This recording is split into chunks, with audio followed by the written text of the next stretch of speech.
अति जलद व अचूक बातम्यांसाठी पाहत रहा महामीडिया 24 सदैव तत्पर।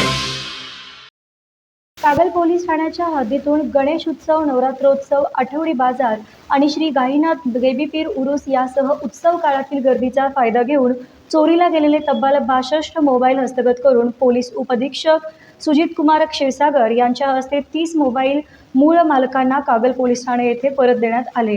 याआधी 32 मोबाईल हे मूळ मालकांना परत देण्यात आले आहे। कागल पोलीस ठाणे हद्दीतून विविध कंपन्यांचे अँड्रॉइड मोबाईल चोरीस जाण्याच्या घटना घडल्या होत्या। हे मोबाईल गहाळ झाल्याबाबत कागल पोलिसांनी त्यांच्या नोंदी घेतल्या होत्या। यानंतर कागल पोलीस ठाणे कडील पोलीस कॉन्स्टेबल जाफर कुरणे यांनी सायबर पोलीस ठाण्याच्या मदतीने CEIR पोर्टलद्वारे गहाळ झालेल्या मोबाईलचे IMEI नंबर ट्रेसिंगवर ठेवून त्याबाबत पाठपुरावा केला। महाराष्ट्रातील कोल्हापूर तसेच ग्रामीण भागात आणि कर्नाटक, आसाम, उत्तर प्रदेश राज्यातील व्यक्ती हे मोबाईल वापरत असल्याचे आढळून आले। ते हस्तगत करून मूळ मालकांच्या ताब्यात देण्यात आले। ही कामगिरी कागल पोलीस निरीक्षक गंगाधर गावटे, पोलीस कॉन्स्टेबल हिम्मत कुरणे, चिंतामण बांबळे यांनी केली। तर मग चला सबस्क्राईब करायला विसरू नका महामीडिया 24 न्यूज चॅनलला। महामीडिया 24 सदैव तत्पर।